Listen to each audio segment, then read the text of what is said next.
ఇదేంటంటే ఈ చెత్త సరిగ్గా మున్సిపల్ మంత్రి నారాయణ గారు మన లెక్క చెప్పారు.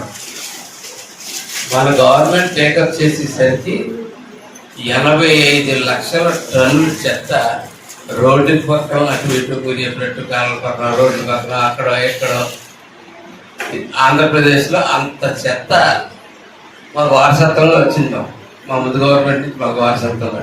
ఇప్పుడు ఆ చెత్తనే ఇప్పుడు ఈ సంవత్సరం నుంచి తయారైన చెత్తనే, తయారవబోయే చెత్తనే, అన్ని చెత్తని తీసుకెళ్ళి ఒక సెంటర్ పెట్టి, అంటే ఎక్కడ పెడదామంటే ఏ ఊరు దగ్గర పెడదామంటే ఆ ఊరి దగ్గర మాకొద్దు అని ఈ గత 4-5 నెలలుగా అనుపత్తి వెళ్తారంటే అనుపత్తి వెళ్తారు.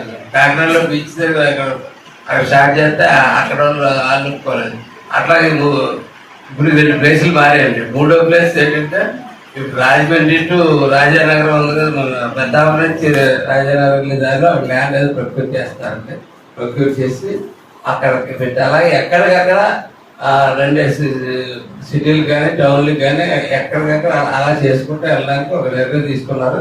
ఆ నిర్ణయం త్వరలో అమలు అవుతుంది. అది పోతే మనకి ఈ చెత్త కూడా వదిలిపోతే మనశ్శాంతిగా ఉంటుంది. ఏ గదిలోకి వెళ్ళినా ఏం చేసినా బోర్డు నుంచి మనకున్న డ్రైనేజ్ సిస్టమ్ ఏమవుతుందంటే మీ ఇంటి దాకా తీసుకొచ్చి వదిలేయడం ఆ ఖాళీ సైట్లో.